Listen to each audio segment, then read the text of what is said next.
Disclaimer. This video is created for educational and storytelling purposes only. It does not promote gambling, betting, or any illegal activities. Viewer discretion is advised. किसी की तकदीर नाल में छुपी होती है, किसी का भाग्य तंत्र में बंधा होता है, तो कोई अपनी हिम्मत से किस्मत को बदल देता है। मिस्टर प्रेडिक्टर की 66वीं कहानी अब प्रवेश करती है 5 विचित्र पुस्तकों की गूंज में।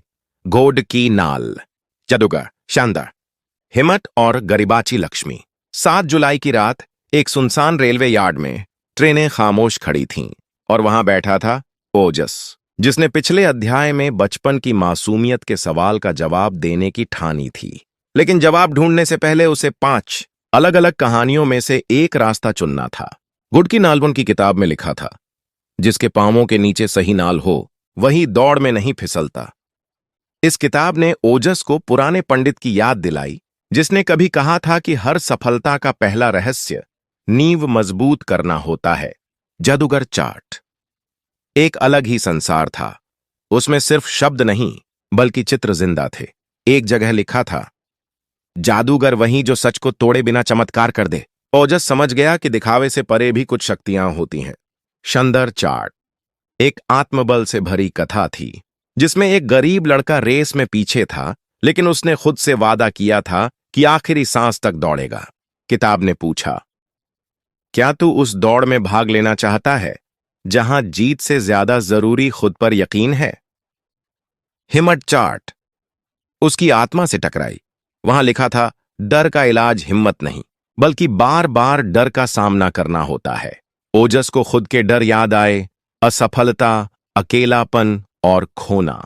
आखिर में गरीबची लक्ष्मी ने उसे वो सच दिखाया जिसे वह हमेशा टालता रहा, कि भाग्य की देवी सिर्फ उनको मिलती है जो अभाव में भी सच्चाई नहीं छोड़ते।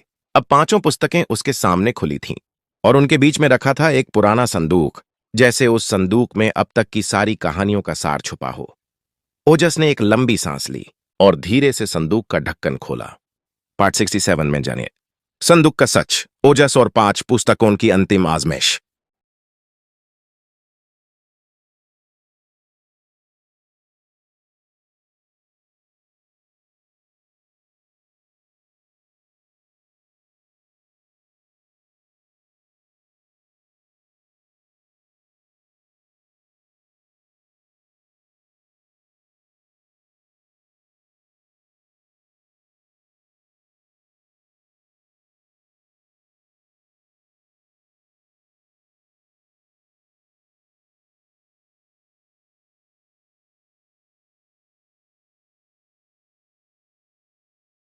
Disclaimer. This video is created for educational and storytelling purposes only. It does not promote gambling, betting, or any illegal activities. Viewer discretion is advised. तकदीर तब करवट लेती है जब गरीबी सवाल नहीं जवाब बन जाए, जब रंग सिर्फ कपड़ों में नहीं सोच में भी हो, जब कर्म एक कहानी बन जाए। मिस्टर प्रेडिक्टर की आज की 87वीं कथा में कहानी की धुरी बना है अब तक का सबसे संघर्षशील पात्र ओजस, जिसने 5 रहस्यमयी पुस्तकों के जरिए अपनी नियति को एक आखिरी रूप देने का साहस दिखाया। 7 जुलाई की शाम शहर की सबसे पुरानी हवेली श्री लक्ष्मी भवन के गुप्त तहखाने में रखी थीं 5 खंडित किताबें, गारिबन की लक्ष्मी मैन, नवरंग, ताकत कल्याण, शालीमार और कर्मा। ये किताबें देखने में साधारण थीं, मगर हर एक में छुपा था एक ऐसा अनुभव जो किसी की पूरी जिंदगी बदलने का दम रखता था। गरीबों की लक्ष्मी मैनबो ने ओजस को बताया, संपत्ति उसका अनुसरण करती है जो अभाव में भी विश्वास और ईमानदारी न छोड़े। किताब की शुरुआत एक महिला की कहानी से हुई थी जो सब कुछ खो चुकी थी मगर अपने बेटे को सीख दी थी। सच्चा सोना आग में ही चमकता है। नवरंग बान में रंगों की भाषा थी, पर वह रंग कपड़ों के नहीं स्वभाव के थे। एक अध्याय में लिखा था, मनुष्य का असली रंग तब बाहर आता है जब उसके पास न विकल्प बचता है न वक्त। किताब ने ओजस से उसका असली रंग पूछ लिया। धाकाद कल्याण उस योद्धा की कहानी थी जिसने बिना हथियार लड़ाई लड़ी, क्योंकि उसका सबसे बड़ा शस्त्र था उसका फैसला। किताब बोली, कठिन निर्णय ही आसान रास्तों को बंद करते हैं ताकि तेरा असली मार्ग खुल सके।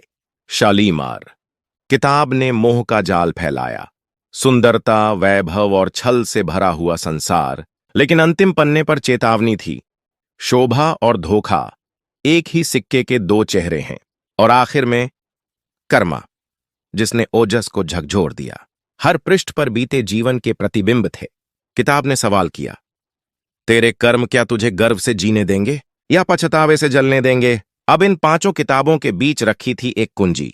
सिर्फ ओजस ही उसे छू सकता था, लेकिन जैसे ही उसने हाथ बढ़ाया, कमरे की दीवार पर लिखा हुआ उभर आया, तेरे बाद अब कहानी लिखेगा आरव। तू केवल भूमिका था। अब कहानी का नया सूत्रधार सामने आता है। पार्ट 68 में जानिए आरव की पहली दस्तक, कर्मा और कल्याण का नया संक्रमण।